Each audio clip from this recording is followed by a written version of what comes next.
Good evening. Welcome to Sistabiz on blackusa.news and bemorenews.com. My name is Tamara Brown, and my co-host Nicole is with us this evening from the office. How are you doing? I'm great. How are you? I'm very well, thank you. Just want to say hi to our viewers. It's been quite a hectic week. We had a guest scheduled, Jamal Green from the Chicago activist that we advertised, but he got a little tied up. So we're going to have Sonia Edie on, who we've had on before, who is a Poppleton community member, is going to speak about the eminent domain case that she's going through with the city and some issues she's having with a New York or a local developer in her neighborhood. So she's going to get us up to speed on what's been going on since the last time we've spoken to her. We've been trying our best to exercise our rights to help her as well to get some things accomplished. Nicole, any updates in your neighborhood? District 9, they're still doing construction in front of the store. This has been ongoing since October, and we're grateful that they are doing upgrades. But everyone would like to know exactly what's going on, so we're still kind of waiting for that.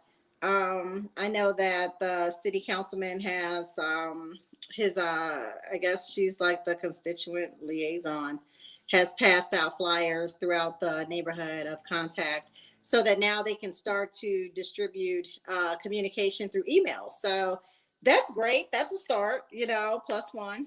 Well, we're on +2 for that. I think, because communication is imperative to any neighborhood, and access to information is very important. So I'm all for it. So that's pretty much where we are over here. I know that there's some plans and different things that are going on West Baltimore Street, and we shall see. I haven't started my renovation there because I'm like tied up on a larger one. So I'll be coming back to figure out like what we're going to do. I've been talking to some different restaurants and stuff that I would like to bring on West Baltimore Street, but right now it's kind of off my radar a little bit. So. Great, a lot going on, so much going on. So city-wise, I don't have the numbers on what happened over the 4th of July weekend. If there was, how the violence was, I don't have all the numbers right now, but I understand it wasn't. There was there were shootings, and trying to get a number now. I don't know the exact number, but I do know that on July 4th, we did lose a young man who is advantageous in the neighborhood, very well loved. And he was the owner of a barbershop, and that was pretty well known. And he was, from what I'm gathering from community people, that, his murder was, all murders are senseless, but this was beyond and senseless, where they said that, he would cut kids' hair, when it's time for him to go back to school, and to lose such, a person that is like a community stapleton, because like he's playing his part, and then for him to be gunned down, such savagely, and they have released the mugshots. Well, not even mugshots. They released the still photos of the two gentlemen. So I haven't had the opportunity to follow up to find out like whether or not they have been apprehended or not. But, so that I know he was a victim July 4th. I can't.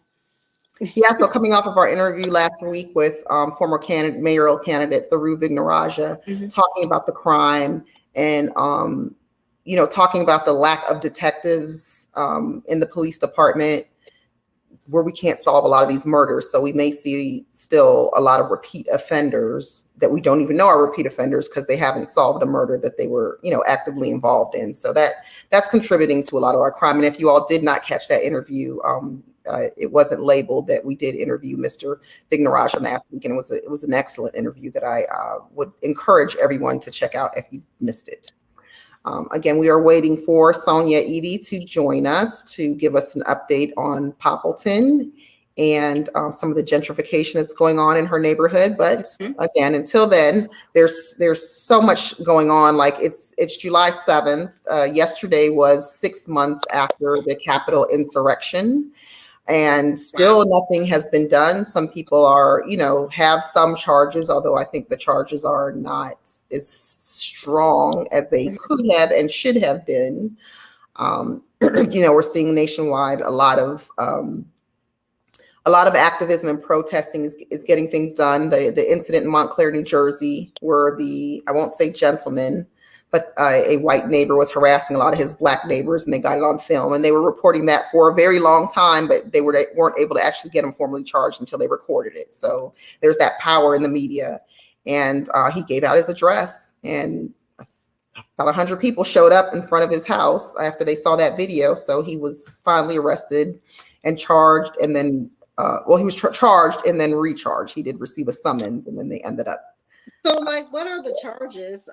Just belligerent behavior? I mean, no, I do believe there were some some race-related charges the second time around. I don't know what he was initially charged with. I know he received a summons initially, and then after everyone showed up, the police are saying they just needed to see it on video. They didn't have enough evidence to charge him anymore, but now they did. He did push his neighbor, so I believe there may be assault charges. I'm not really sure. Okay.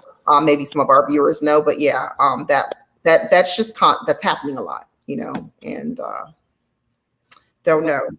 People are getting bold, very bold still, and people are doing something about it, so that's good. That is. It's interesting, how people can just hate, for no reason. And you're finding it more and more, where things just kind of slip out, because I've attended some of these community meetings, and some of the stuff that just rolls out of people's mouths, you'd be like, are you kidding me right now? But yeah, so right, all comes out. There's Miss Sonia. Hi, Edie. Good evening. How are you? Hi, everybody. I'm well. Good. So you have some big events that are coming up. I definitely want to make sure that we talk about the event that's coming out, make sure that everyone, knows where the location, the time, and if they need to bring anything to make sure that we're out there supporting you.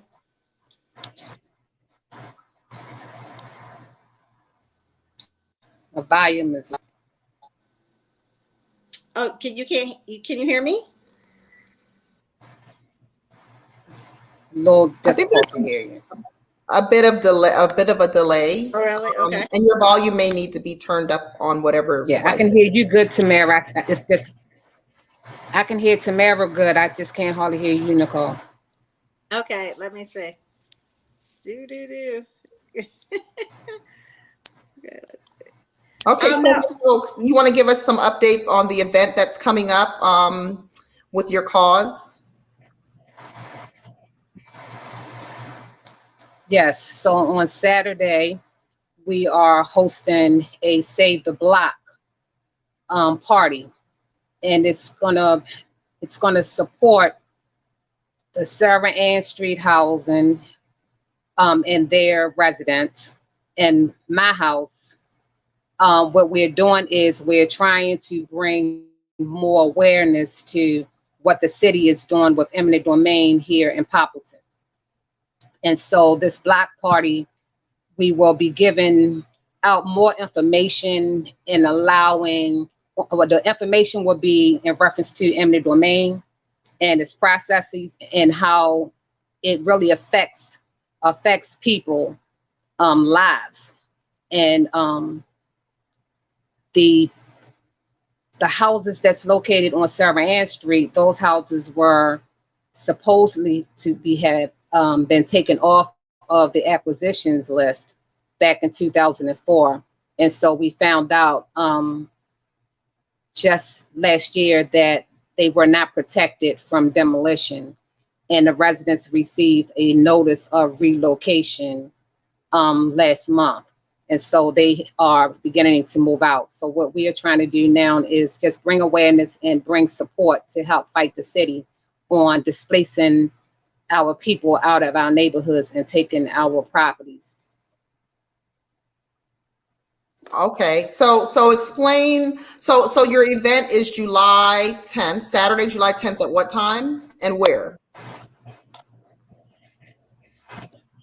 It's going to be from 6 to 8, and it's going to be located on Sarah Ann and Carlton Avenue, which is the 300 block of North Carlton Avenue, right between Marbury and Saratoga Streets, on the lot that we have there that used to be the Sarah Ann Street Park, but now that they have demolished the rest of the houses in the 300 block of Carlton Avenue, other than mine, the lot has increased. So we're going to use all of that green space right there on the corner of Saratoga and Sarah Ann Street in Carlton. Now, can I ask you, is the grass cut? Because as I've driven through a lot of these properties that have been torn down, the grass is noticeably as tall as I am.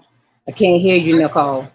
Is the grass cut? I just want to know. I'm sorry, I can't hear you, Nicole. So Nicole wants to know, with eminent domain and with this particular project, the city has, bought out some of the residents, typically not for a fair price, and they have vacant lots. So they've knocked their homes down and their lots are vacant. And the issue that we addressed a few months ago when we initially interviewed you was the fact that the work is delayed. So now you have vacant lots. And Nicole was asking if those lots have been mowed or maintained, and who's responsible for maintaining those lots when they come in and they demolish the homes and the project is taking a while to pick up.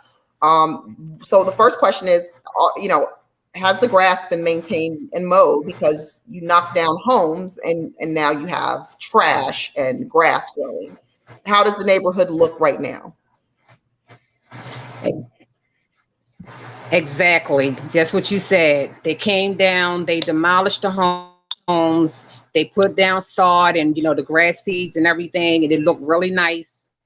And they haven't been back since. And that was in March, early March, when they did that demolition. And right now, if you come and do a walkthrough, the grass is high right there. The city, whoever comes out and maintains the park, the lot that we have for our park, they have come out and cut the grass there. But you can still see the difference from where the houses used to exist and the lot. So why they weren't given, their whole lot now to maintain, it's like, high grass and trash is all within those weeds now. And so in order for us to have this event on Saturday, we are going to have to go out here and cut that grass and get all of the trash up out of the grass. But this is a consistency, with the city. All of the vacant lots, everywhere that they had, everything that the city owned in Poppleton that was vacant, and everything that they have condemned, and all of the vacant lots now are the weeds get as tall as 7 feet, and then it also brought a high traffic of dumping. We have to call almost every week to put the 311s in to come and clear off the lots. So the city displaces homeowners. Okay, this is what you're telling me.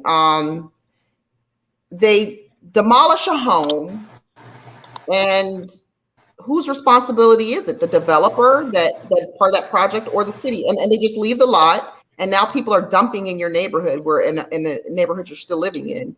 Is that what you're telling me? Wow. Yes.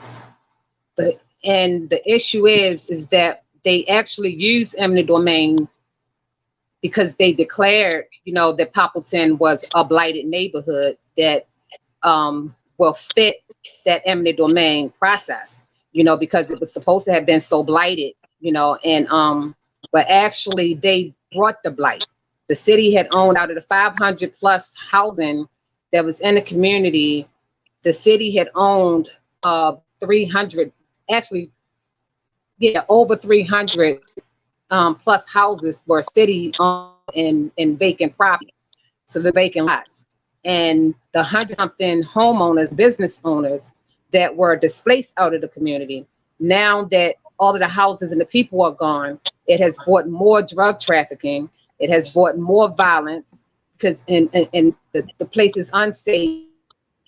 You know, people have been getting robbed on the bus stops because you had such high weeds. You know, so it's not safe. People who used to feel safe, been living in the community for over 20 years, they used to feel safe walking through. Because of the abundance of vacant lots now and high grass and weeds and trash, you know, you walk in the street, there's no lighting, there's no people, you know, so you don't feel safe anymore in this community. Wow. That's Nicole, the devastation that I don't see, that they don't look the future, you know, of, because these developments take so long. You know, they don't, and the city looks at, they have a 4-year window to acquire properties and demolish them. If they don't do that, then they are in violation of acquisitions. So the funding that they receive for acquisitions, if they don't do that process within the 4 years, then it could actually go void. And so they rush to take these properties from people, you know, displace the families and leave the houses vacant, you know, which devastates the rest of the people who live there, you know, and so I just don't see it as being a good practice. I believe it's something that they need to reevaluate, because it's all for the city's benefit. The people who live in the communities, you know, people that live in these communities that has families, you know, it's an embarrassment to invite somebody to your home, to your neighborhood, when they have to drive through and see the type of devastation and crime. You know, it's an embarrassment. So I think that their practices that they use for eminent domain needs to be reevaluated. The community suffers. Who's responsible for the trash? I mean, whose names are these parcels in? Is it the city or the developer? I don't know. Sonia. Well, right now, part of them are in the city's names until the developer. This phase is over here. Appleton was broken down into 4 phases. So right now, his phase 1, he actually owned that phase. And if you ride down and see where the buildings that he has already erected, and the 200 block and the 100 block of Schroeder Street, he has a vacant lot that sits on the corner of Schroeder and Saratoga, which belongs to him, where his phase 1B is supposed to be built. And right now it's the weeds are, like I said, the 6 feet, 7 feet weeds down there. Also, it's like mountains of like rocks and debris. And I just looked at, when we had a walkthrough of the community 2 weeks ago with John Bullock and someone from Chats, when we did our neighborhood walkthrough, you know, and I made sure to point out that how, for the amounts of rent that this developer is charging to occupy this building, how could you have all of these high weeds and trash on this lot that's right next to your building that you're trying to get what, $1,400 for, $1,300 for just a efficiency apartment, mm-hmm. 3,000 plus for a 3-bedroom, you know, but yet so you have all this high grass and weeds right next to your building.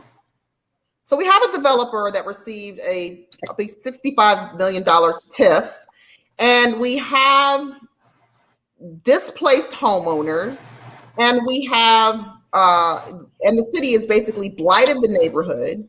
What does Councilman Bullock, when he conducted this walkthrough, it's okay to conduct the walkthrough. What actions did he take down that have been executed since your walkthrough last week? What is the plan, Ms. Edie? I mean, I would love to have Councilman Bullock on to discuss this with him. So this is an invitation, informal. If anyone's watching that knows him, please ask him. I would love to sit down and talk with him. Hopefully he can handle the questioning because he's an elected official. Ms. Edie, what is his plan of action after that meeting? When you meet with with your constituents and do a walkthrough. What was the result? Well, right now there has been no results. One of the things that, like I said, trying to point out to John Bullock is that because he's a strong supporter of this development, and so to allow him to actually see, what we are living with.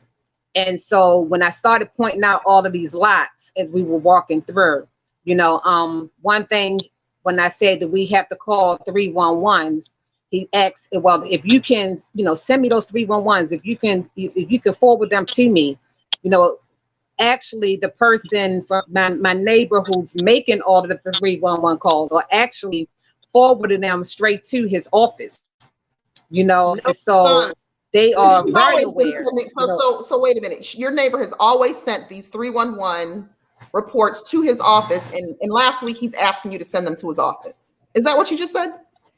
Yes. Baltimore City, we have a problem. We have a problem. We have a problem. This frustrates me beyond frustration. I don't know John Bullock. At my time in the city, I never engaged with him, which typically means there's a problem. But here's what I'm going to tell you, Mr. Bullock, and I hope someone passes the message on. You are doing a poor job. Yes, I understand Nicole tries to, give him points when he does things, but you have been in office long enough. You cannot have constituents sending you 311 reports. First off, you should be doing walkthroughs all the time in your neighborhood and in your districts and know what's going on. Secondly, your constituents should not have had to come to you for you to have this walkthrough for you to see what was going on, to ask for 311 calls. You should have known this was going on, and you, sir, should have been placing the 311 calls. You should have been in the face of the agency head at DPW, whomever it was or whoever it is at the time, and making them answer to why those lots look the way they do. They have blighted your district, and you have allowed the city to do so because you support a developer. That's unacceptable. This city has to change their ways and their views. And I'm sorry, Nicole, we've become friends hosting the show together. But if you're wrong, I'm going to tell you you're wrong. And that is what the city has to stop doing. Stop using your for an excuse to enable your friends to destroy a neighborhood, to destroy a whole city. That's the problem at City Hall. That's the problem with City Council. That's the problem with the mayor and his administration. They refuse to hold each other accountable because they're friends, and your friends should be the ones that hold you the most accountable, if no one else. Exactly. And I guess my thing is that I try to give you your points where it's due, but in all fairness, I'm not a supporter of John Bullock. There's no one that is on God's green earth that's going to tell you that. But if he does, trying to put some headphones. That's 1 point or that 2 points, because I do want to say, hey, thank you for trying. But we've been up under John Bullock's administration here in District 9. This is going on the 5th year. And look at West Baltimore. Listen. It's bad. His district is bad. I just drove past Pop Farm on my way to the store. I mean, the weeds is as tall as me. That is unacceptable. The trash everywhere. It is unacceptable. With all he can make these calls. He can go and say, hey, why is the city not cutting the grass? Why should it have to be independent citizens to do his job that he's paid $68,000 to $70,000 a year to do? What is he doing? Yes, Nicole, to your point, we try not to be negative on the show. We do want to highlight the things that are working, but nothing is working in this city. We are at a state of emergency.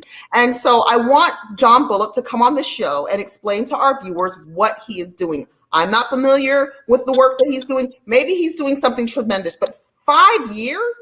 And you don't know what's going on in your neighborhood, it's unacceptable. You're asking your constituent to send you reports when they've been sending you reports, which means he's not looking at them. He's not paying attention. What are you getting paid for? I see walkthroughs on cameras. A lot of these politicians walk through for the cameras and do nothing.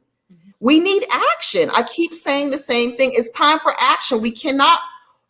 John Bullock didn't, when he was running, unless he did this, and you can correct me and say, hey guys, I'm going to BS for 5 years. I got to figure some things out. I really don't know what I'm doing. It's going to take me some time to get my feet wet, but still vote for me. He didn't go out there on a campaign to say, hey, Nicole, Miss Edie, hey, constituents, I'm going to do one or two things, and that's it. So we applaud him when he does those one or two things, but there's 50 things going on in his district. It's unacceptable. Well, see, first, he did not have anybody that ran against him. Second, a lot of our political leaders play this black card. And yes, I'm going to say the black card because that's what they do. Oh, I'm so black. Oh, I'm so black when it's convenient. But then when it comes down to it, and this is what I try to get people out of the mindset that, yeah, they may look like you, but do they really hold your best interest at heart?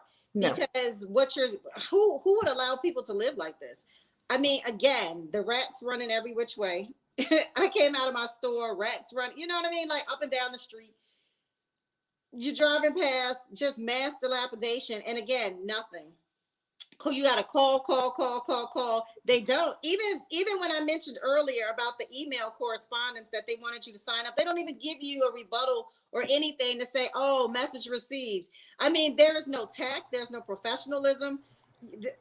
I've never seen, the city is a city, but it's being ran like Mayberry. I mean, I really think that sometimes we on Barney Fife time because a lot of things that happen, it makes no sense. It will never, when will we come into the 21st century? Because we're not operating at a level of efficiency.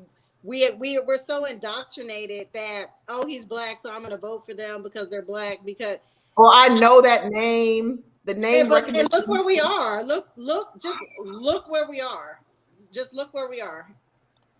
Sorry, Miss Edie, we're going on a tangent because I'm just so frustrated with these fake politicians that are only using these positions as step ladders, and so they're not paying attention to the task at hand. Okay, you have to be mission oriented to be a politician in this city and to run this city. You're not mission focused. You're self focused. I'm tired of it. Right. Baltimore City, I'm begging you to hold them accountable and get every one of them, from city council to the mayor. They have to go the next election. I'm begging you to make some changes, take some risks, and look outside. Actually vote for someone for what they do. Hold them accountable.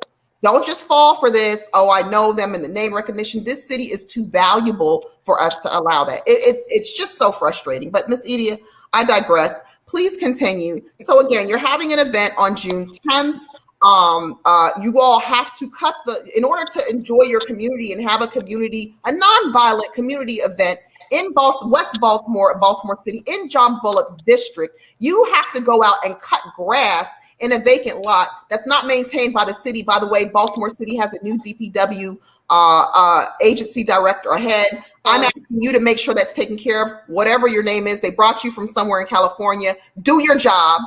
So Miss Edie, you have to have the grass cut. Who's going to cut the grass at the expense of the constituents? Meanwhile, you're taking our tax dollars. You're not filling potholes. You're taking our tax dollars to pay for contractors to cut vacant lots, and you're not assigning it. And by the way, when people do go out and the lot is already, when these contractors do go out to mow the vacant lots, if they're already mowed, the city doesn't reimburse them for that like the county does. It's just atrocious. The city is being run horribly on a shoestring, on a caviar budget. Ridiculous.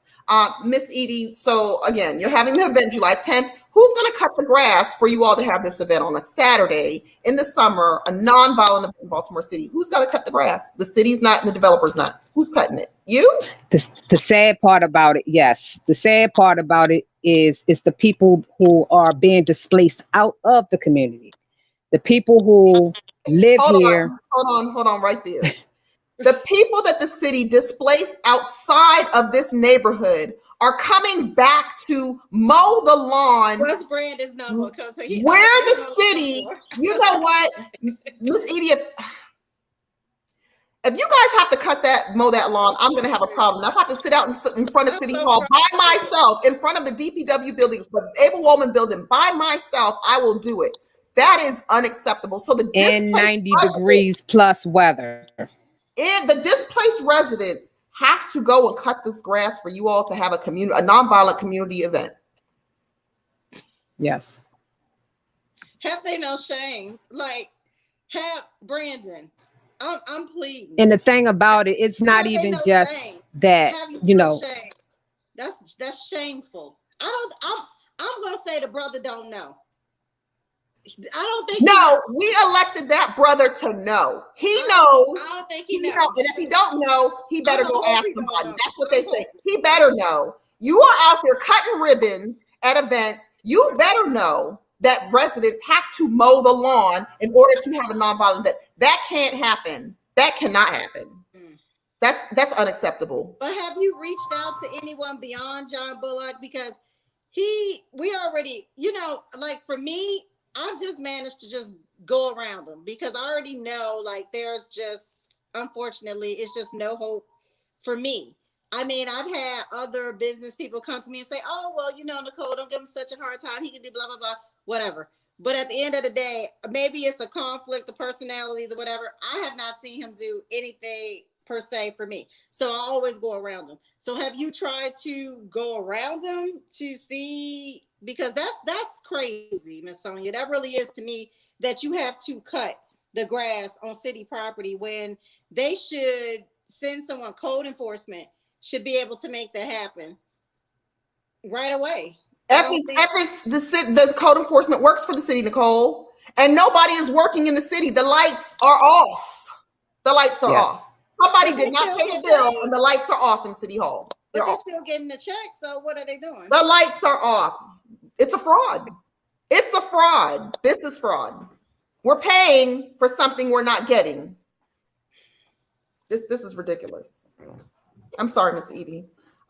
No, it's just hard. It's hard because we have been living through this since 2004. And even to have the city to paint on the side of my property, Sarah Ann Street Park, and one of my neighbors who was across the alley from me on Sarah Ann, on his property as well, where the actual park was, Sarah Ann Street Park, but every time we would have to get out there, and when we wanted to utilize this park, we have to get out there with our own lawnmowers and cut the grass. The only time that grass was cut efficiently is when the city used to have the guys from prison, and when they came out, they had all of the tools that was needed to make it look nice, when they finished. Now they just come with a high ride lawnmower. If it rained heavy, you got all of the wheel dents and everything in the dirt. It's no trimming, there's no getting close to, the trees or around the sidewalks. We still have to get out there once they come and cut around the trees on the sidewalk, because the grass and the weeds is growing up through the cracks of the sidewalk that you can't get through, so, but this has been going on since all of this development, has come to Poppleton, even before they tore down the houses. They did not maintain anything. And so for me personally, for what the use that they're using eminent domain to come in and take properties, take people homes, from them who have been invested in this community for 30 plus years,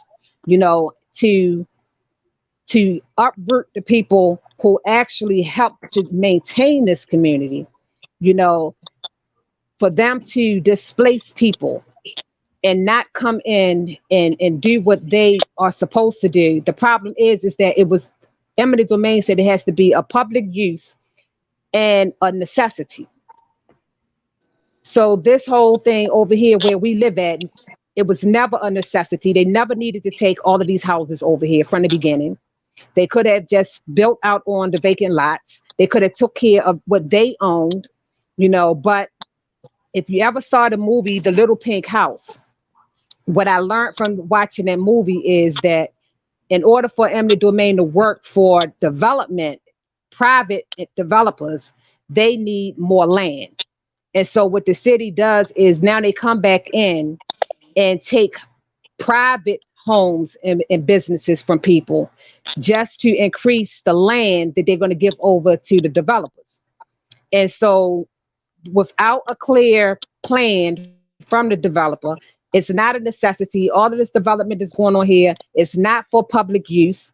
The public uses that this developer is putting is already included in his amenities on his property.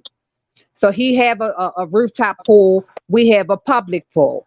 You know, where is the investment? When we ask for some investment in our park, the existing neighbors, we want to come out, the residents, we Wait wanted a second, to. Ms. Edie. His plan, when he applied for that TIF application, there was public space improvement included, because I saw it. It's a 400-page document. Saw it with my own 2 eyes. Nobody had to tell me about it. Have there been any? It sounds like the developer applied to improve, as part of his plan was improving public space. What it sounds like is the space has degraded and there have been no improvements. Okay. Yet the building he's leasing space.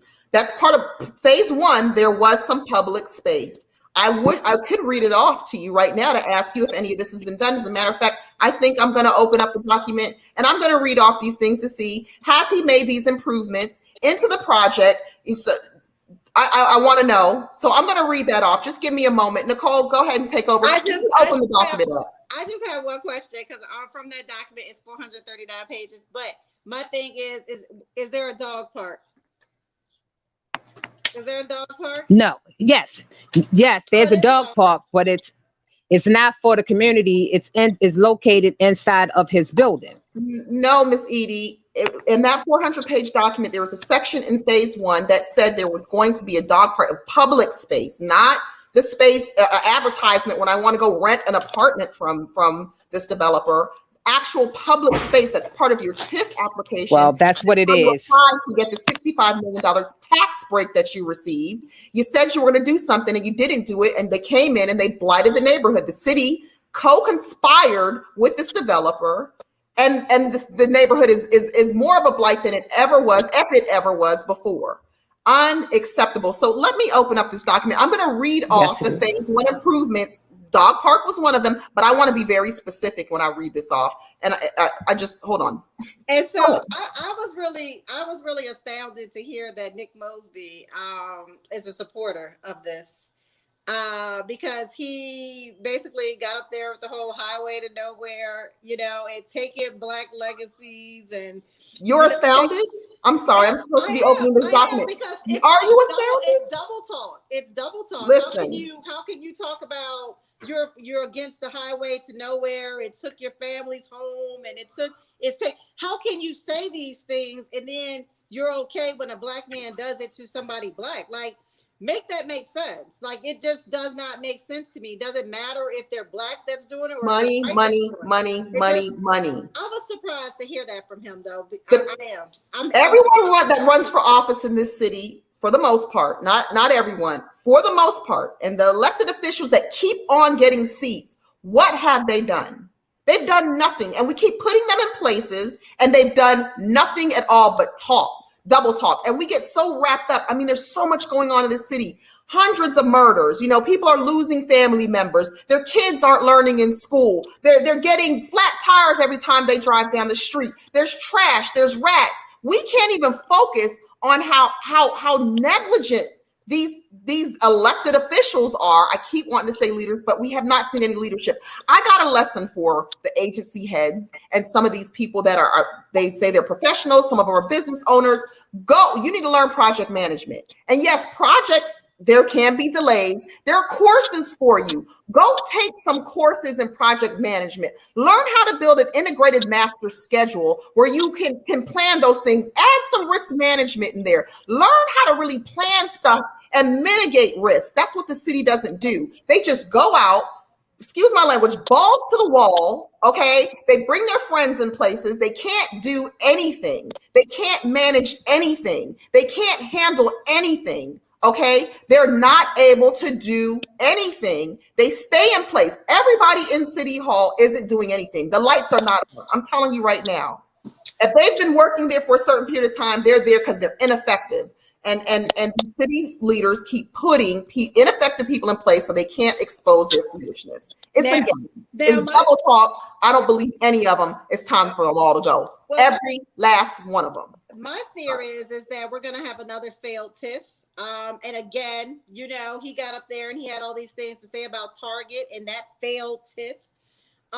You know what I'm saying? And here we are, still Baltimore City residents and taxpayers alike. Okay, whether you're a renter, homeowner, whatever, business owner, we're all paying taxes here somewhere. And my thing is that Target failed. We're still paying for that.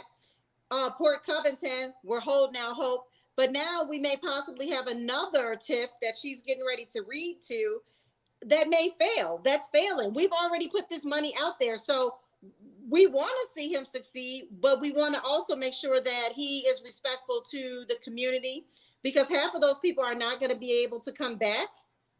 Because right now, who can afford $3,000 for an apartment?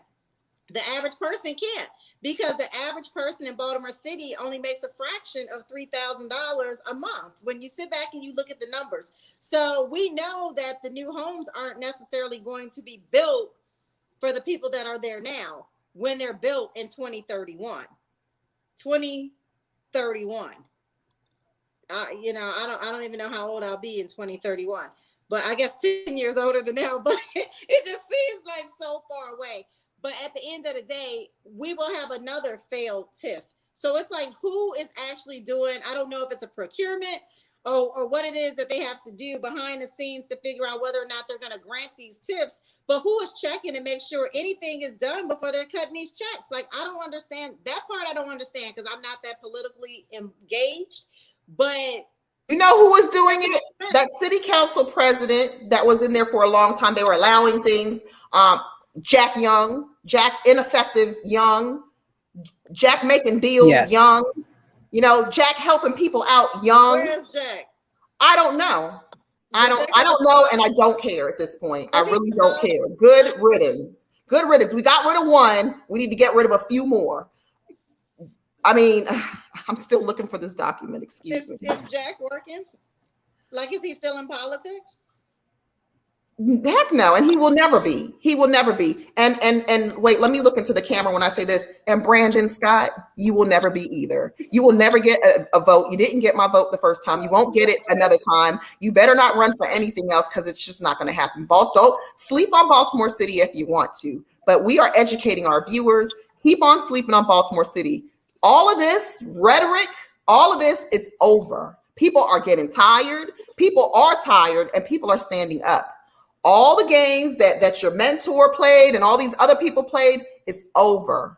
It's over. This next election, we're going to show, the people are going to show them something. The people are standing up in the city, and it's not going to happen like that anymore. All these favors, this old boys network, it's over with. But we got to endure these 3 years with them, though, and that's right. The whole thing. Like, irregardless of our political views, you know, I don't want to see Brandon fail. So that's why I'm saying, like, has anybody reached out to his office? Because he does respond. He does respond, because I know he must have caught whiff of our show, because he's meeting with those West Baltimore Street business owners. You know what I'm saying? So has anybody reached out to him? That's what I'm saying. Like, reach out to who? Brandon Scott? Yeah, reach out. Yes, we sent the press release out to him. We sent the press release out to his office. We talked to them about. They just did that big press release a month ago on the highway to nowhere, and here I am, a half a block away. If you're doing reformations to the people that were displaced out of my neighborhood back in the early 70s. I was living in this neighborhood. My parents was living in this neighborhood when all of that occurred. And I was a little girl when all of that happened. But anyway, I'm still living just a half a block away from the highway to nowhere. And so for Brandon Scott to say that they are looking to make reformations, why are you still displacing? If it was not good back then, what makes it good now? So what did he say? Displacing people out of the community. So what have they done since they had that pony show and left all those droppings out there? What have they done since then? What's the plan? Did he respond? No, Oh, they're good. no And when they had responses that, as all of the yet. ponies were out there, you know, defecating on our city as they do. This city need Olivia Pope. What was the plan? Even with the highway to nowhere, they're talking, but what happened? What have they done? Nothing. Well, we went from that conversation to Target. Again, because they went from that conversation displacing people. Now we're going to jump on the backs of Target because Target didn't do this for a Black neighborhood, blah, blah, blah. But again, a failed TIF. We're getting ready to have another failed TIF. And we're the ones, taxpayers are the ones that are footing this burden for them making these crazy decisions. What have they done?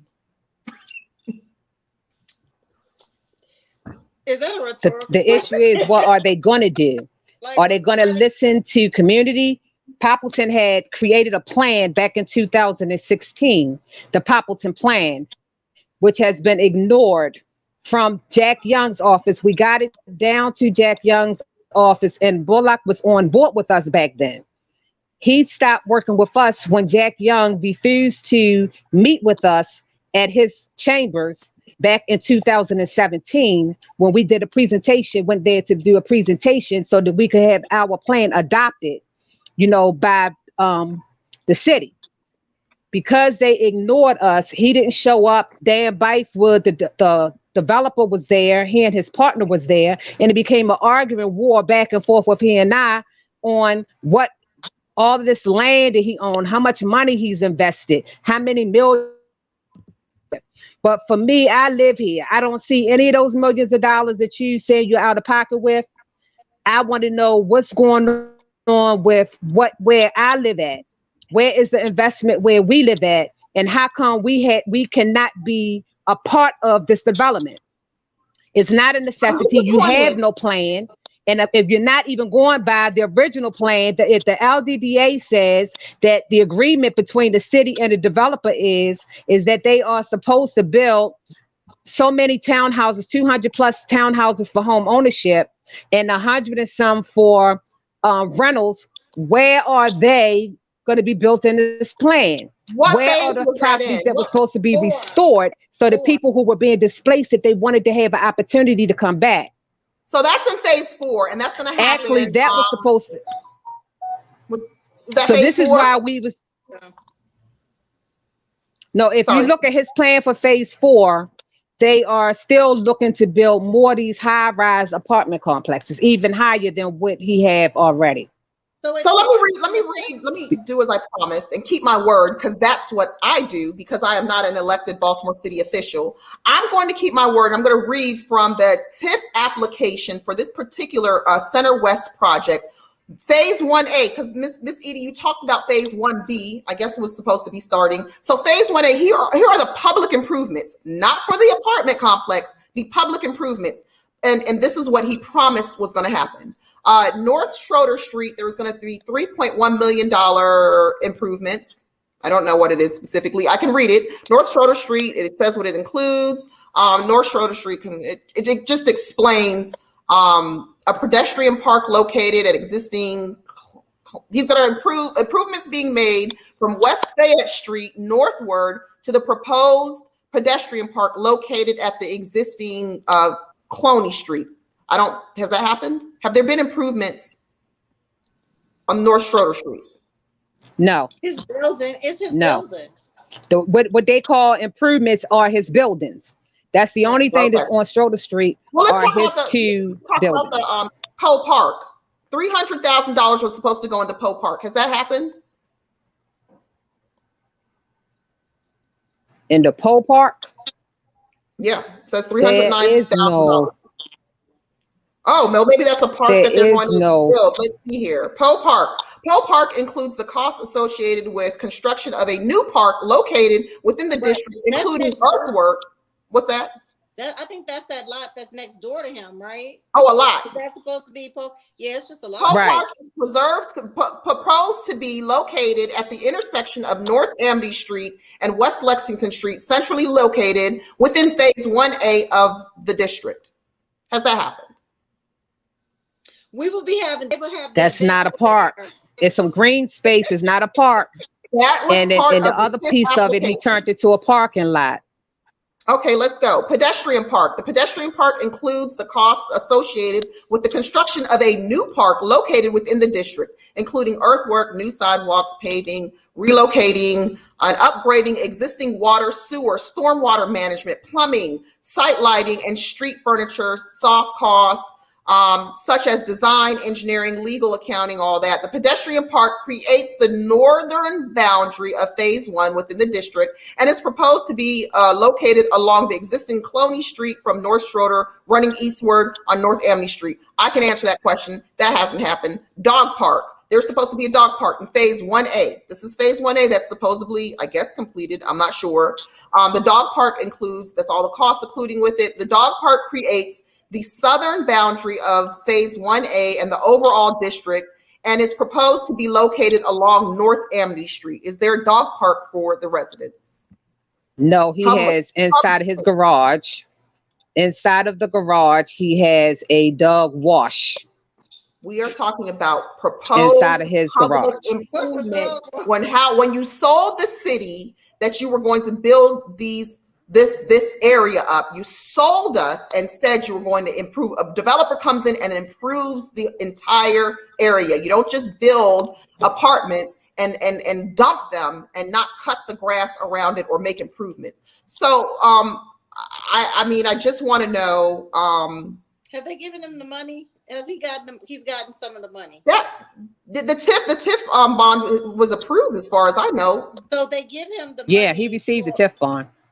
Okay, so he's got the money. So who's supposed to hold him accountable for these things before they give him any more money? Because I'm sure that they don't just say, here's 65. Some crooks that are running, I don't know, DHCD and housing and all those things that Jack Young and Kim Morton and all them put in place that don't really care about the city, and they just care about deals and how they're going to eat, and they don't worry about how anybody else is going to eat. I mean, maybe they bought some fur coats with whatever payoffs they got. I don't know. I mean, I don't see it. I just don't understand why they do what they do. And who's supposed to hold them accountable to that? Who's holding them accountable to that? And these are Black leaders. This is horrible. So that's what we've been trying to do. But every time I show up for all of the hearings and talk about transparency and accountability, I was just dismissed. Well, how can you be? How can you be dismissed? That was the buzzword: equity, transparency. That's the buzzword for everybody that ran. Everyone that was on the platform speaking at all these debates. We're going to be transparent. We're going to have equity. We're going to be for the people. Where's Afro at when you talk about that? Where's he at? And I don't want to be harsh on a Black developer, because that's rare. And I would love to see great Black developers coming into this area. But you cannot, I don't care who you are. This Be More News and BlackUSA.News, we're going to be hard on anybody that's not doing what they're supposed to do for the people. Period. I don't care what color you are. I don't care where you came from. I don't care what neighborhood. I don't care what honestly, I don't care what high school you went to. Okay. I only care about what you say you're going to do and how you're harming the people. And Miss Edie, I commend you. I see all the emails. We're trying to help you. You're in the trenches. You're doing so much work, and you are a constituent. You should be enjoying your life and relaxing in the city, and you are doing the work of the city and not getting paid for it. Meanwhile, somebody is sitting around right now at home getting paid for it, getting raises for doing nothing, for not holding. Why are you holding a developer accountable when that's the city's job? And if this project does not develop homes that people can purchase, how are we, the citizens, going to get? How are they going to tax anything? How are we going to get our money back? What is the city going to look like in 10, 20, 30 years when they let all these projects get TIF bond funds and we can't get anything back out of them? They don't care. Times two? I'm sorry. It's really bad. I think that we definitely, as Baltimore City, taxpayers, people have to become engaged. We need to ask these people that's in these positions these questions, because there's no reason why you should be cutting the grass. The city needs to deploy someone to take care, a crew or whatever they have going on. Now, I did want to touch on the fact that you have requested documentation from the city in regards to the minority participation for this developer, and they've pretty much stalled you. Yes. My thing is why is the city so hush hush on their business dealings with this developer? I just don't understand that part. If everything is such on the up and up, why is it all of these backdoor deals, and they do not want to be held accountable to the laws that are on the book? And the fact that the IG is, I mean, like, there's just so many open case, just it's so much room for an investigation. If the federal authorities were to come in now, they could just go either which way. Nicole, the city doesn't even know what they're doing with grant funds. You saw that at the Board of Estimates. How the heck do you think they know what's going on with all these TIF projects? Do you really think the city knows anything? I'm begging, please, somebody in the comments, put a phone number up. Who knows something in this city? Can I call somebody? I'll let them on. You want the link? Whoever you are, give me a name. Viewers, give me a person. Give me a number. Give me something. Give me an email address. Who in the hell knows what's going on? Nobody. The city operator. Can I say this? Can I speak to this? One of the issues that I see over here with this development is behind the fact that the city has invested so much to keep this development alive. And because this developer was smart enough to sue them when they saw that he wasn't able to really to complete this project, he had no experience coming in. And it's because they invested in him, you know, it's like they keep dumping money. And so they're not gonna be transparent.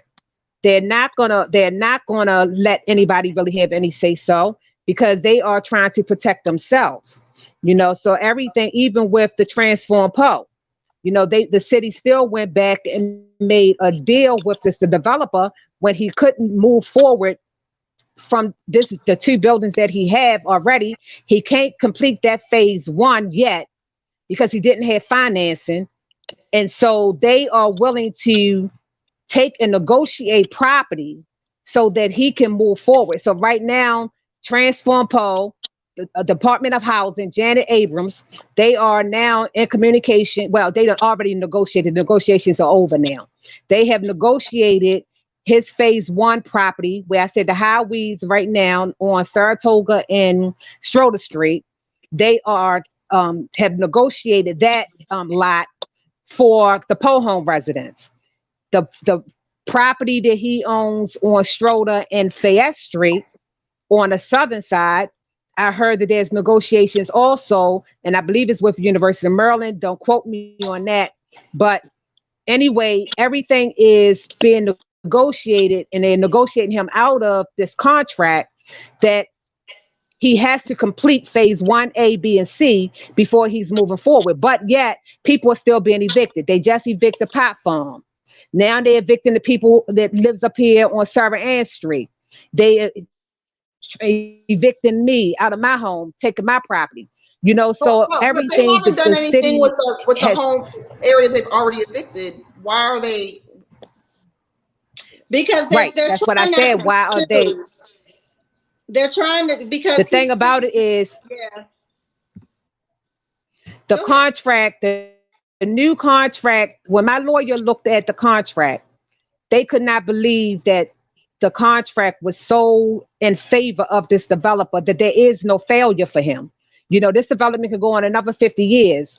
The way its clauses, it's nothing in there that really gives the city really a real opportunity to terminate it. You know, and so the developer, we was looking at the city telling us, okay, it has to be a breach of contract. So what declares a breach? The breach is supposed to be on either side. Well, according to the community, y'all both have breached, you know, but y'all continually moving forward without us. If you can not honor contracts at all. But she just read the breaches. Where's the dog part? But they're honoring the contract to continue taking out properties. What you know, about, they're honoring that contract, they're upholding that contract. Well, you can't say that again. What about the minority participation on the contract? That's a requirement. They're supposed to meet that requirement. They can't provide you with those numbers. Who's monitoring that? I'm disappointed, but I'm not surprised. So we're looking to take and turn this thing into a movement.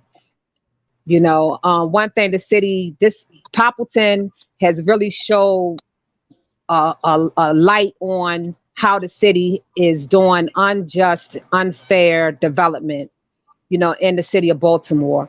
And so we are looking to put an end to that.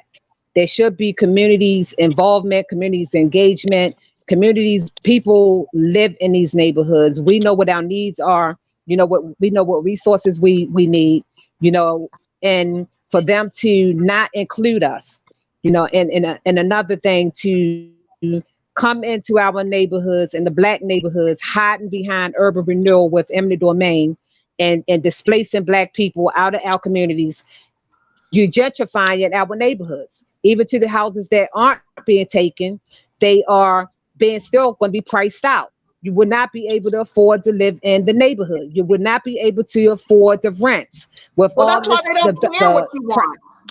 They don't care about exactly. Your opinion. They don't have any Exactly. intention of you being in the Exactly. neighborhood, and they don't want you to return. Exactly. That's the bottom line. So that's why we're trying to get the Black people to wake up and see what's happening in Baltimore City and hold their people accountable. Why should we, after all these years, suffer disinvestment? It's hard to pay attention when your child is out in the street and you find out they've been murdered. It's hard to pay attention when somebody's murdered on your steps and you got to go out there and scrub your own blood. It's hard to pay attention when your trash and recycling isn't being picked up, and when they do pick it up, they leave stuff all over the place and you got to go out there and clean it up. It's hard when you got to work 2 jobs because you're not making enough money. It's hard when the unemployment gets cut off and you haven't even received 1 check yet because the state doesn't want to accept the federal funds. It is hard for people to pay attention, and that is intentional. There is too much going on in the city for people to truly pay attention because there's so much trauma going on. It's so much trauma constantly. When your kid is coming home and they can't read, they're not being paid attention to in school. They're being bullied. It is a lot for these residents to handle. So any little thing, they can be totally focused one day and they're off. They start a business and they do contracts with the city. They're not getting paid. Their business is going out of business. It's too much. And the city doesn't have a handle on one thing. Not one. It's just a shame. So that's why it's up to us to bring the awareness. We have to bring the awareness. It's just so go ahead. Go ahead. It's just sad that it's people that look like you and I that are the gatekeepers to this mass confusion. I mean, and to me, and I say this all the time, and I catch whip a lot of flack. It's my own people, and I'm not saying that I have never experienced racism, but I have never experienced the level of dysfunction from my own people. I call them the Black gatekeepers. You know what I'm saying? Like they control this gate on whether or not a community is going to thrive. I personally think that the feds there needs to be some federal, maybe some Title VII violations, because there are some issues that are going on. And yeah, they may be Black leadership. I'm using that word loosely. But my thing is that they need to be held accountable. There is not equal representation in the city. There is a tale of 2 cities. Fells Point, the mass confusion that's been going on in front of my store for months now would not occur in front of those businesses. They would be very well made aware of what was going on, in their streets, the gas leaks, the electric, all of the confusion. But they come into our neighborhoods, they put their dumpsters, it's like Afghanistan. Like I'm in a war zone. You got all these different stuff rolling down the street. And yes, we want to see those upgrades while we realize that those upgrades are not for us. But at the same time, where is the communication? They're communicating all the time in these other neighborhoods. I mean, you go just simply a couple blocks past MLK, and it's like the tale of 2 cities, and that should not be. They say that, you should be able to trust your brother. I can't trust them. How can you trust them? Look Not, how this city. I'm telling you, I'm not related to any of them. I don't have any brothers working in this city. They Yeah. only look like us in color. But if this developer was white, this whole development would have been gone. But because he's black, this is why I see the city continuing to push this, because nobody wants to see, Then the this white thing people need fail. to. The city Then the has white invested people. too much. Then the white people of this of Baltimore City need to bring a class action Title VII violations, because right now they're treading on a lot of different, because he has breached his contract. Let's just put it out there. A contract is an offer. You got to accept whatever the agreement, right? And you got to perform, and nobody is performing because ain't no dog part. So we're gonna, Miss Edie, can you tell us again about your event Saturday? We're gonna wrap this up with a few more words of wisdom. But Miss Edie, tell us about your event and when you guys are planning on cutting the grass. Maybe we can get some folks to come out there. Well, actually, we was looking to cut it tomorrow. Well, actually, today we wanted to try to get it done, but we're looking at the weather as well. But we have to get it done, not the day of. And so between today and tomorrow, we was looking to have the grass cut. So anyway, we're planning to be. No, I'm saying you gotta. You said something, Nicole? Make sure you're tagging him on Instagram and say, "Hey, Brandon, we're cutting your grass." I mean, I'm just keeping it 100. Yeah, because Brandon cares about image, and he wants this image that So you've got to call him out on his image, I guess. And Councilman Bullock, shame on you. Shame on you. So you guys are going to cut the grass over the next few days to have an event on Saturday. And what time is the event on Saturday? Yes. And tell us what it is again. It's from 6 o'clock till 8 o'clock. And again, we're bringing 6 p.m. to 8 p.m. We're having live entertainment. We're having food and speakers. We're having storytelling from residents who are suffering through this, the displacement and our living arrangements over here since all of this development has taken place. And we're going to have speakers that's coming out and talking about eminent domain, and also, the causes and effects that this have on a people, and so we're trying to bring more awareness to our neighborhoods, because right now it's just in Poppleton. And so we're seeing this beginning to overflow across the viaduct or the highway to nowhere into Harlem Park, Sandtown neighborhood. So we're trying to unite with our neighbors and trying to actually get this thing across the city in all of our black neighborhoods, and making sure that we hold the city accountable for how our city is developed. We want to have inclusion, and also we're trying to fight the city on eminent domain law. Yes. Okay. We need to have some be able to have some generational wealth as well. And with what they're building, you don't get that. That goes to the developer. So, Miss Edie, thank you so much. You heard it here first, viewers, that constituents and displaced homeowners have to come back to their neighborhood to mow their lawn where the city has failed them. And the developer that is receiving a $65 million tip has failed them, and everybody has failed them. Honor, they said love your brother, but trust your neighbor, honor your neighbor, go out and help this community out. We are all in this together, and this city is run by the people, no matter what they say and no matter what they do. We run this city, and we're taking our city back. If you have any comments, send it to Sistabiz at Gmail, sistabizshow@gmail.com. We are starting a movement. The movement has started. Get on board. We are going to fix this city, no matter what it takes, no matter how much blood, sweat, and tears. We are fixing the city. We run this city. We own this city. City Hall is temporary. We're cleaning it out. We are going to clean it out. It's a new day. The time's up. The time is up. So, Miss Edie, we will see you Saturday. Nicole, if you want to take us out, I think I've said enough. One of our viewers did make a comment about some project management. I did want to respond to that. You were talking about financial risk management. I was just talking about general scheduling and overall project management for a project. So, thank you for your comment, Michael Harris. Nathan Turner said that he will be there Saturday, Miss Edie. I hope to see all of our viewers out there. We will be there.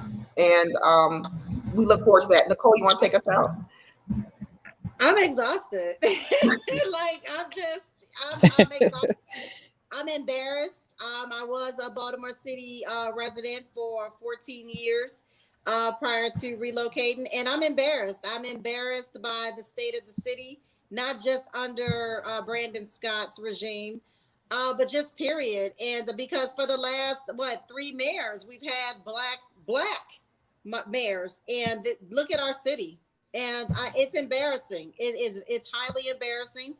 I just wonder how they look at themselves in the mirror. Like, how do you look at yourself in the mirror and know what you may have come from and how you can continue to hand it out to other people? Like that part, I just I will never understand it. So a narcissist doesn't see their wrong, Nicole. And we've elected a bunch of narcissistic, irresponsible, irrational, childish, immature, self-serving idiots.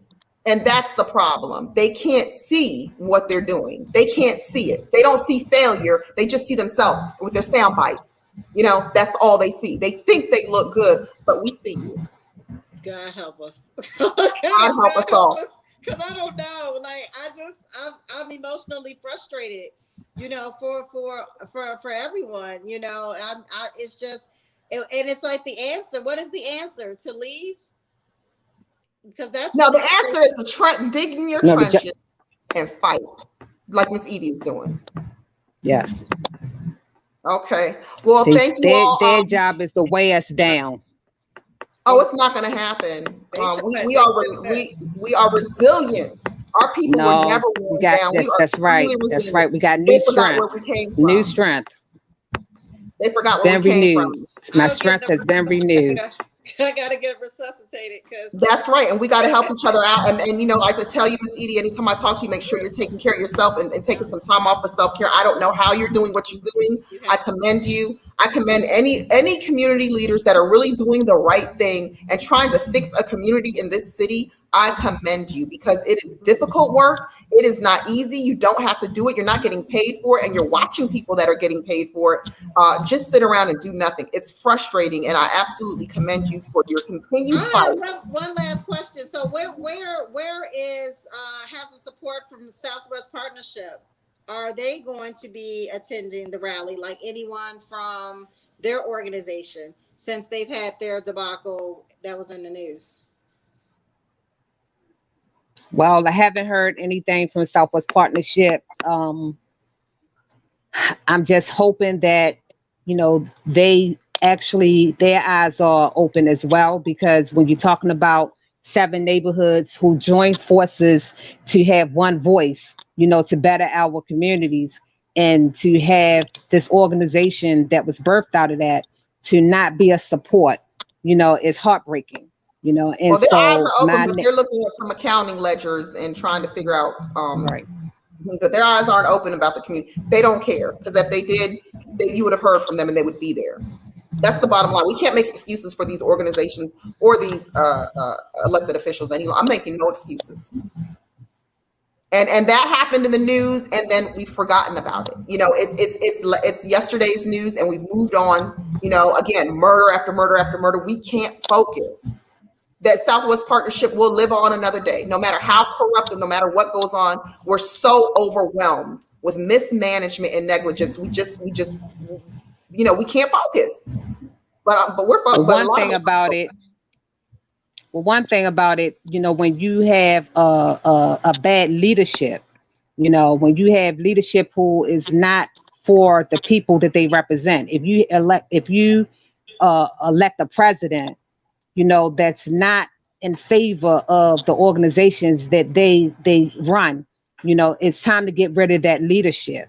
And so Southwest Partnership, they have elected someone who is not looking out for the betterment of the 7 neighborhoods, but for themselves, and are also partnering with the cities and the anchor institutions, that's working against the communities, and so it's bad. And that's why I said I'm hoping that, the community's leadership eyes are opened up so that they can see who they have chosen as their leader, and put an end to it.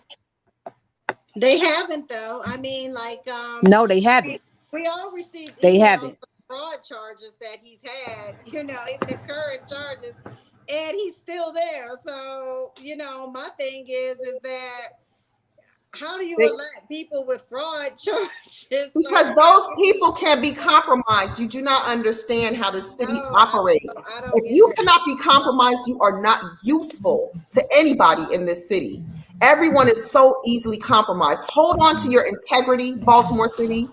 Keep your word, but all you have is your word. Keep your integrity. It's not worth the compromise. It's not worth it. They don't look in the mirror. They don't see anything. They're all compromised. It's time to clean them out. I'm sorry. I'm going to keep saying it. I'm tired of it. Baltimore City, we have to do better, and we will see a better city. This city could thrive. It really could. It just has people that don't care, and all they care about is themselves. But that's okay, because again, we see you. And exactly. The last run. This is everybody's last run, and I want you to know that, and I mean that when I say that, and I feel it in my soul. This is a lot. City council and our mayor. Time is up. Time is definitely up. So again, thank you all for joining us. We need some impeachment going on. I mean, some people are trying. Can we do some impeachment? They look it like can we do? They wanted to impeach Trump. Can we impeach our officials? We couldn't really impeach him. They need to bring that. They're all in bed together. They're all rolling around in the same bed sharing fleas. So who's going to impeach them? Who's going to do it? You know how we impeach them? We vote them out. We vote the people out. Vote them out. The people are they going just to got impeach in. every last one of them. If we have to go through city council, it's not going to happen. We got 4 years though, so you got. That's right. You got to hope. So if so, we just have to continue to expose them their works. We expose them on their works that they do. It's supposed to and hold in their accountability what they're doing wrong. It's time for them to be exposed. And y'all stop letting that mainstream media taint your mind. Resignation. Stop letting that mainstream media put stuff in your head, because during the election, I hear people repeating stuff from these news channels, and they're telling you what they want you to think. Stop doing that. Learn on your own. Look at these people's records. Go back and see what they're doing. Look at the legislation. Watch what they're saying. Watch the board of estimates. Everything is on Charm TV. On YouTube, you can see every hearing. Watch what they're saying and doing. They had a hearing last week about what to do with vacant houses. Come on, I mean, what to do with vacant houses? Yeah, 16,000 of them. They don't. What is going on? You guys got to have a hearing to figure that out. You guys, let me let these viewers. We're gonna let you go, Miss Edie. I know you got a lot to do. You gotta go now. Ask the city. Hopefully, the city will reimburse you. I know we pay contractors to do that. There is a contract, multi-million-dollar contract to mow vacant lots. Hopefully, they will get that done. That's part of DPW, and that's another failed system that's doing our water billing. If it was my high grass, Tamara, if it was my high grass, they would have fined me, right? If it was my high grass, they would have fined me. You got it, and there would have been an error. Well, who fines the city? Fine, and it would have been so high you couldn't pay it. Who fines the city? The federal government. It's time to call them. I personally think they just need some oversight, because they're treading on a lot of people's civil rights. It's a lot of civil rights violations. It's poor there, and I've already, I was talking to my friend, and he's an attorney, something about equal, representation? Am I saying it right? Because I don't feel that I'm being represented in my district. You know what I mean? You go and you tell these private organizations that you have to pay money to, but I pay my taxes and you bypass giving me information. So I want to know whether or not I have a case that I can sue the city for equal representation because I don't feel that I'm being represented. Well, no one's being We're represented. laughing about it, but I was serious in the conversation. Miss Edie did a walkthrough with her councilman, and their council member has done nada. He asked them to do something they're already doing. Okay. It's the same person. Hey, John Bullock. Bye. Brandon. Bye. All of y'all. Bye. It's the same person. All of them. Goodbye. I'm telling you, we need to get this case and make it a class action because we're not being represented. See, they wanted to withhold taxes. I want to take my money back. We've been paid into the city. I'm serious. Like people just won't take it seriously. But I'm like, why can't we? I think we meet the elements. Yeah, well, I'm sure people are looking into it. People are working on things. Trust and believe. Yeah. So this city's got a rude awakening coming. So, I just want to remind our viewers that Donnie has his new book out. Donnie Glover has his new book out, Black Wall Street. It's you can find that on Amazon and at most stores. So make sure that you go out and purchase that to get some information on Black Wall Street. Baltimore City is going to be the next Black Wall Street when we fix this right on up and clean those rats out. So Bambos. Yes. Thank you, Ms. Edie. Again, do you have anything else you want to say before we sign off? We're already over time, so you might as well. I just would like to invite people who are familiar with eminent domain law so that you can come and meet with us because, again, we are turning this thing into a movement in Baltimore City. We have to change that law of eminent domain taken from a private person for public use, and it has to be a necessity. Mm-hmm. The loose definition of necessity, I mean, eminent domain is something across the country. It is a standard, but I think the city is using they need to tighten it up a little bit. So we'll definitely work on that. Thank you, Miss Edie. Thank you, Nicole. Thank you, viewers, for joining us and being here. Don't forget the event is Saturday from 6 to 8. If you have any questions, sistabizshow@gmail.com, and we will be happy to answer them. We'll see you next week. And make sure you tune in for more interesting news from Sistabiz. Yeah. Good night. Good night. Good night.